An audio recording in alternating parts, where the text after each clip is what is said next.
والصلاة والسلام على سید المرسلین اما بعد فاعوذ باللہ من الشیطان الرجیم بسم اللہ الرحمن الرحیم۔ درود پاک پڑھ لیں۔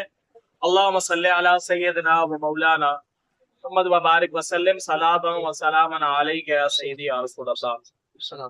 نماز کے واجبات ہم نے 30 سماعت فرمائے اور آج جو انشاءاللہ نماز کی سنتیں سماعت کریں گے۔ نماز کی سنتوں میں سب سے پہلے تکبیر تحریمہ کی سنتیں ہم سماعت کریں گے ترتیب کے ساتھ، قیام کی سنتیں اور پھر جو ہے وہ رکوع کی سنتیں، اس طرح جو ہے وہ ترتیب سے ہم انشاءاللہ سماعت کریں گے۔ تکبیر تحریمہ کے لیے ہاتھوں کو اٹھانا، یہ بھی کیا ہے؟ سنت ہے۔ جتنی بھی بیان کی جائے گی یہ ساری چیزیں سنت ہوں گی۔ تحریمہ کے وقت ہاتھوں کی انگلیاں اپنے حال پر چھوڑنا، یعنی نہ بالکل ملی ہوئی ہو نہ ہی جو ہے وہ کشادہ ہو، بلکہ نارمل حالت پر ہونی چاہیے۔ تحریمہ کے وقت ہتھیلی اور انگلیوں کے پیٹ کا قبلہ روح ہونا، یعنی بالکل قبلے کی طرف جو ہے وہ ہونا، یہ بھی سنت مبارکہ ہے۔ بوقت تکبیر سر نہ جھکانا، سر جو ہے وہ بالکل جو ہے کیا ہونا چاہیے؟ سیدھا ہونا چاہیے۔ تکبیر سے پہلے ہاتھ اٹھانا، یعنی تکبیر قنوت، تکبیر عیدین میں کانوں تک ہاتھ لے جانے کے بعد تکبیر کہے۔ ان کے علاوہ کسی جگہ نماز میں ہاتھ نہ اٹھانا یہ سنت ہے۔ عورت کے لیے سنت یہ ہے کہ وہ مونڈے یعنی کندھوں تک جو وہ ہاتھوں کو اٹھائے۔ امام کا بلند آواز سے اللہ اکبر، سمیع اللہ لمن حمیدہ، سلام، جس قدر بلند آواز کی حاجت ہو، بلا حاجت بہت زیادہ بلند آواز کرنا یہ مکروہ ہے۔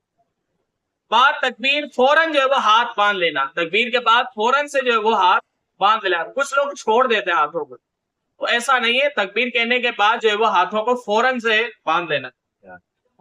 مرد ناف کے نیچے، اب یہ ہاتھ باندھنے کا جو سنت طریقہ ہوگا یہ آپ نے سمجھنا ہے۔ مرد ناف کے نیچے دائیں ہاتھ کی ہتھیلی بائیں ہاتھ کی کلائی کے جوڑ پر، دائیں ہاتھ کی یہ سیدھا ہاتھ، سیدھے ہاتھ کی ہتھیلی جو ہے وہ الٹے ہاتھ کی یہ جو کلائی ہے اس پر جو ہے وہ ہم کریں گے، صحیح ہے۔ اور اس کے بعد جو ہے وہ یہ چھنگلی انگلی اور انگوٹھا، ان کو جو ہے وہ ہم کلائی کے جو دائیں بائیں ہیں ان کو جو ہے وہ اس طرح پکڑ لیں گے۔ ہاتھ کی سیدھے ہاتھ کی ہتھیلی کو میں نے الٹے ہاتھ کے جوڑ پر رکھا ہے، اور اس کو رکھنے کے بعد جو ہے اس کو یہاں سے پکڑ لینا ہے بالکل جوڑ کے۔ پھر یہ جو انگلیاں ہیں ان کو جو ہے وہ کیا کریں گے؟ کلائی پر جو ہے وہ رکھ دیں گے۔ اس طرح جتنی حدیث مبارکہ ہیں ہاتھ باندھنے کی، ان ساری کی ساری حدیث مبارکہ پر عمل ہو جائے۔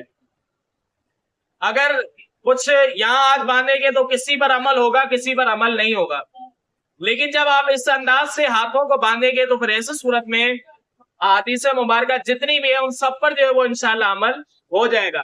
تفصیل کے ساتھ ہم نے یہ بات واضح بھی کی تھی، پہلے بیان بھی ہوئی ہے۔ ہاتھوں کو باندھنے کے سنت طریقے میں پہلے ہم نے حدیث مبارکہ کے ذریعے سے جو ہے وہ یہ بیان کیا تھا۔ بہرحال تو آپ دوبارہ سماعت فرما دیتے ہیں کہ بعد تکبیر فوراً ہاتھ باندھ لینا، یوں کہ مرد ناف کے نیچے دائیں ہاتھ کی ہتھیلی بائیں کلائی کے جوڑ پر رکھے، چھنگلی انگوٹھا کلائی کے اگل بگل رکھے، اور باقی انگلیوں کو بائیں کلائی کی پشت پر بچھائے، اور عورت جو ہے وہ سینے پر ہاتھ باندھے گی۔ اس کے بعد کیا کریں گے؟ ثنا یعنی سبحانک اللہم، پہلی رکعت کی سنتیں بیان کی جاتی۔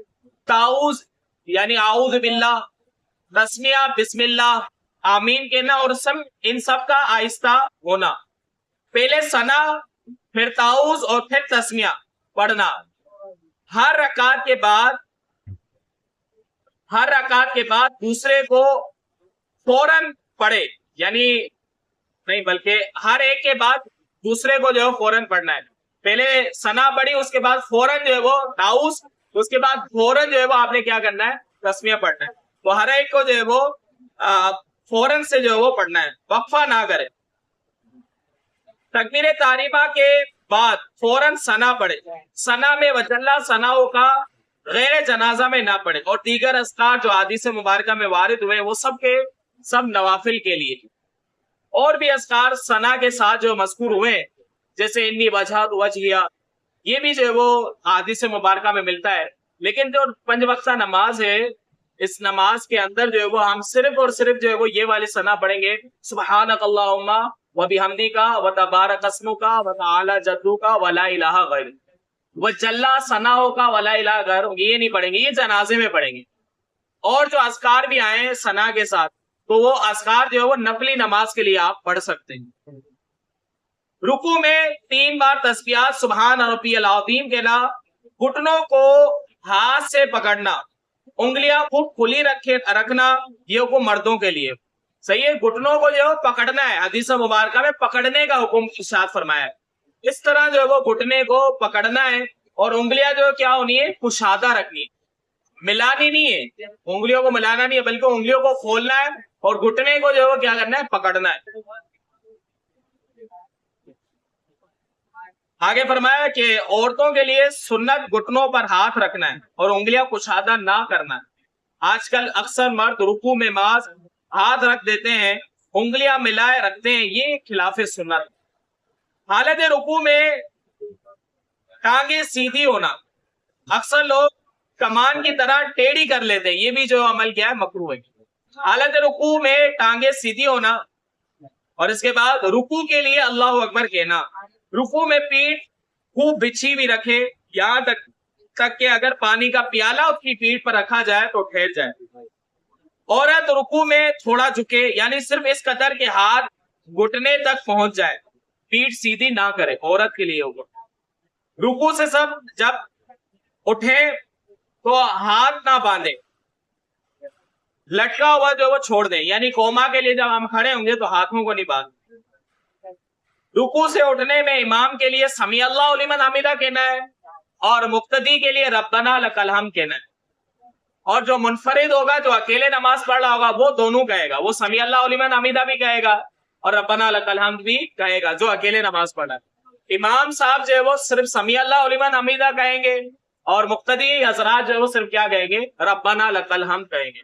ویسے اگر دونوں بھی کہہ لیے تو نماز تو ہو جائے گی. آگے فرمایا سجدے کی سنت انشاءاللہ ہم کل سماعت کریں گے. یہ جو وہ آج ہماری تکبیر تحریمہ اور قیام اور رکوع کی سنتیں جو ہماری ہو گئی. اب سجدے کی سنتیں کیا، وہ انشاءاللہ اگلی درس میں سماعت کریں گے.